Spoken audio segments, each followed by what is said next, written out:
আজকে সবচেয়ে ভালো লাগলো 138 নাম্বার বুথের 135 নাম্বার বুথের বিএলও ফারুক আহমেদ সাহেব। উনি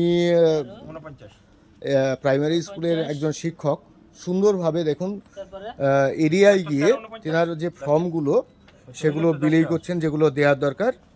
একটা বিএলওর দায়িত্ব যতখানি তিনি পুরা একদম সেইভাবেই করছেন।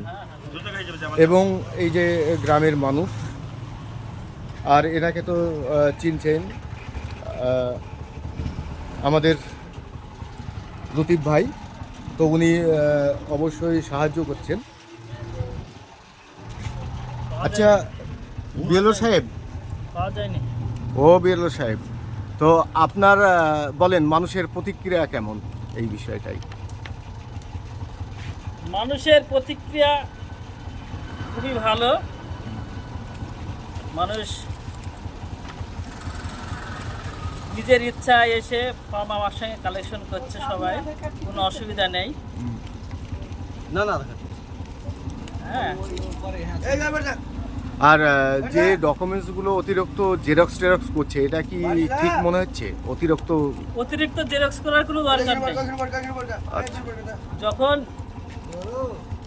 ফর্ম ফিল আপ করবে, একমাত্র যখন ইআরও বা এসডিও সাহেব যখন ডাকবেন, কাউকে সন্দেহ হলে, ম্যাপিংয়ে হয়তো ভুল থাকতে পারে, অনেক কিছু ভুল থাকতে পারে, তখনই তাকে ডকুমেন্টসগুলো দরকার হতে পারে।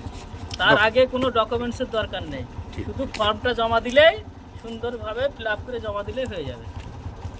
এই যে বিএলও 135-এর তেনার মূল্যবান যে কথাগুলো সেগুলো বললেন, এবং অভিজ্ঞ বিএলও, মানে অনেকেই ভীতি সন্তুষ্ট করছে অনেক মানুষ, সেগুলো নয়। এই দেখেন ফর্মের, আমি দেখাচ্ছি, একটু দূর থেকে দেখাচ্ছি, তার কারণ এটা একটা সিকিউরিটি রিজন আছে, তার কারণ দূর কাছাকাছি দেখানো যাবে না। ফর্মগুলো উনি বিলেই করছেন মানুষের মধ্যে। তো উনি বললেন যে এখন বর্তমান কোনো ডকুমেন্টস লাগবে না, এটাকে সঠিকভাবে ফর্মটাকে পূরণ করলেই হবে। তো ওনার তত্ত্বাবধানে এই যে 135-এর বিলি করছেন, খুব সুন্দর লাগলো। তো আপনারাও এইভাবে ফর্মগুলো পাবেন, আপনারাও কালেকশন করবেন, প্রতিটা বুথেরই বিএলও যাবে। তো ফারুক ভাইয়ের মূল্যবান কথাগুলো আপনারা শুনলেন, তিনি বিএলও। তো ধন্যবাদ সবাইকে।